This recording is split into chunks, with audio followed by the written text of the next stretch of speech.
This summer we're exploring the question of how do we find God? Where can we find God when we're searching for God?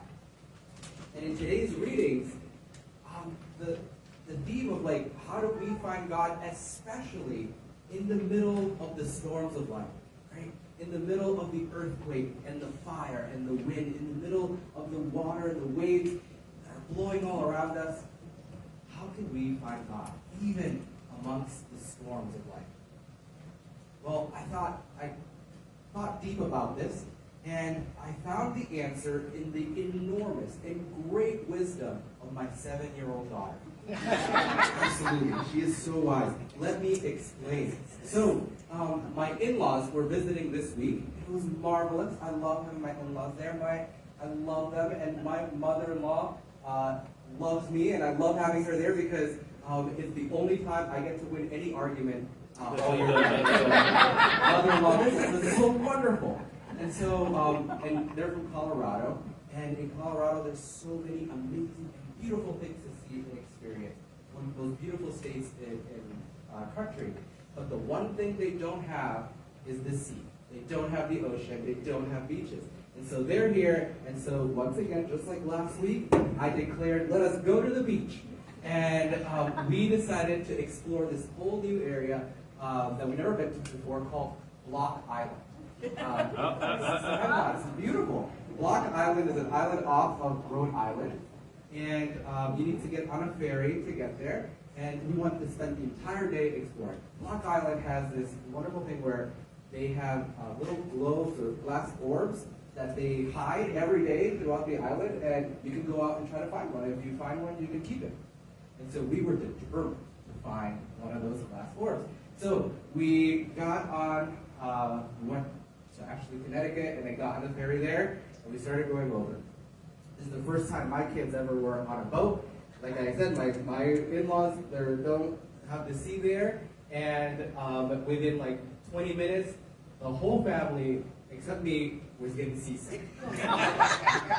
My kids were like, what is happening? Why is life so horrible? What is going on? And I keep saying, it's going to be okay. The second we get back, they're like, no, this is life now. It's horrible. I can't try to come. No, we're good. My wife is like, just stay away from me. I'm going to throw up all over. I was just trying to keep everybody calm, everybody safe. And then we finally landed on Block Island, and my kids are like, land! And so they're like Magellan or explorers, and they've been at sea at months, and they're like, land! And I was like, okay, fantastic. And so we get there, and now to walk, there's many ways you can go around the island, and we decided that the most best way was to rent one of those little golf carts that you can get, actually a big golf cart, so for all of us, and to ride around the island. We got there, and we're excited, and then they said, oh, we're out of golf carts. All right, we'll walk. And so we look at our phones, and it says that the temperature is 72 degrees on that day. And I don't know what kind of 70, I don't know, maybe there's a vortex on Block Island. It said it was 72, it felt like 100. Right? It was excruciating. We were ready for 72 degrees, so then we needed to go and buy hats and all this stuff, since we have to walk now all over the place. We wanted to go to the nature preserve and look for those globes. And so we went to the nature preserve, and then there was ropes all around. They said, oh, we're mowing and cleaning and trimming. Wait an hour. We're like, the sun is set. We're not going to wait an hour. So we're like, let's go to the beach. And so we start walking to the beach, and we finally get there. And it's beautiful and gorgeous, except it is high tide. And there's only about 3 feet of beach. It's like, oh, but we make it work. And we're determined to be on the beach. We then go get some lunch, and we're like, I declare we are done walking. Oh, we can rent, you can call a cab, and they can take you anywhere on the island. So let's get a cab. And so we get a cab, and then we go to Mulholland Bluffs, which is a beach that's off of these 200-foot cliffs. It's gorgeous and beautiful. And you go there, and you go to the cliffs, and you look down, and you see the ocean, you see the beach down there. And so we're motivated, and there's this amazing, really steep staircase that leads all the way down. And so we start going down the staircase, and we're motivated by the beach and the sand, and we get down there, and there's boulders and rocks, and we're climbing them, and then we get to the beach, and it's gorgeous and beautiful. except now, when we're done with the beach, we gotta climb back up.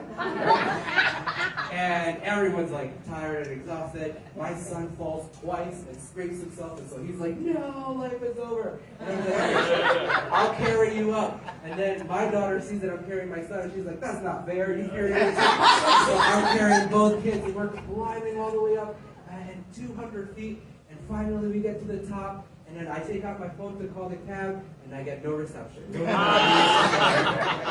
So we walk half a mile to the lighthouse, which is gorgeous and beautiful and wonderful, and we get there, and I finally one little bar, and I call the cab, and they can get us there.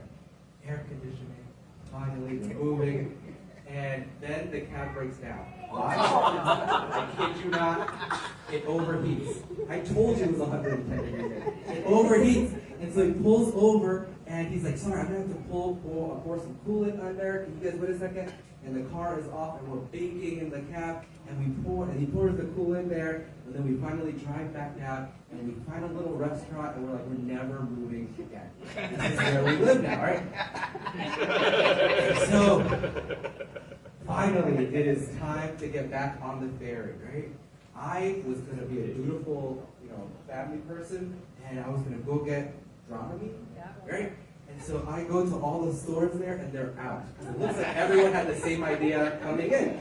And so we're like, all right, let's just do it. Let's get back in there and do it. Thankfully, no one got seasick on the way back. And I'm sitting there, and we're leaving Block Island. It doesn't feel like we're going home. It feels like we're escaping Block Island. It feels like Block Island was determined to kill us, right?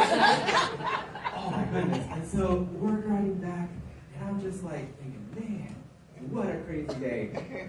And then my daughter looks over to me, smiles, and says, best day ever. And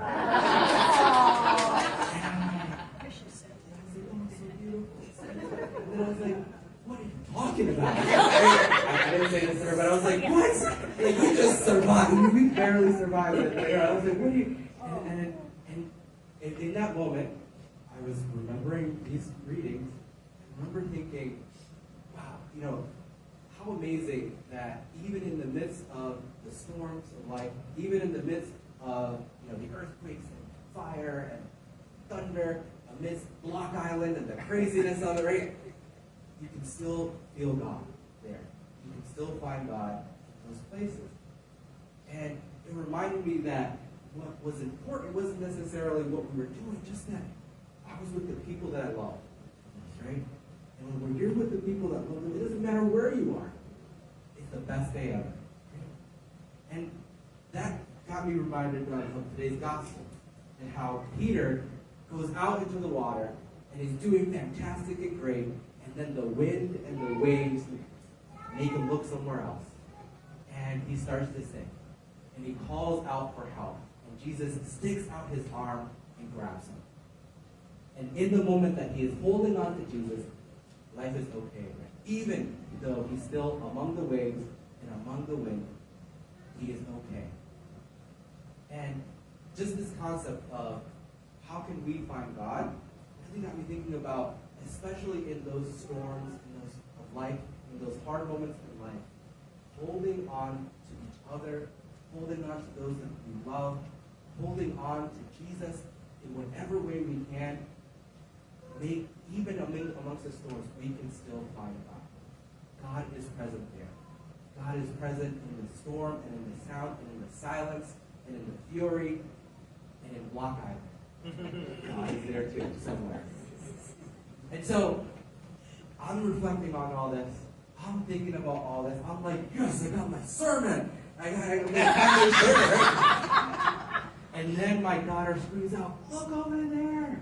You guys remember how last time I went to the beach, I saw humpback whales, right? And so I was explaining to my kids I was like, we're not going to see whales. Like, this is a once in a lifetime. In my whole life, I've only seen them once. Like, there's no way again, right? And so they were on the lookout for whales. And again, like, they're sailors. They're like, whale ahead. No, there wasn't a whale this time around. But it was dolphins. And we saw this massive dolphin just jump out of the water and it splashed right back in. And then you see the loops, right, as they're chasing the ferry. and my kids are just laughing and having fun. And I was like, wow, even here you can see the presence of God, right? Even amongst a tough day, you can see God present all around us. And the beauty of God, even amongst a tough day, reminds us of what Paul talks about in the second reading. Holding on to God, come what may. We have our salvation, we have our hope, we have our strength, because we are holding on to God. So as we continue to explore that, where can we find God in our lives? I think we find God in holding on to each other, holding on to those that we love, and holding on to God. And come what may,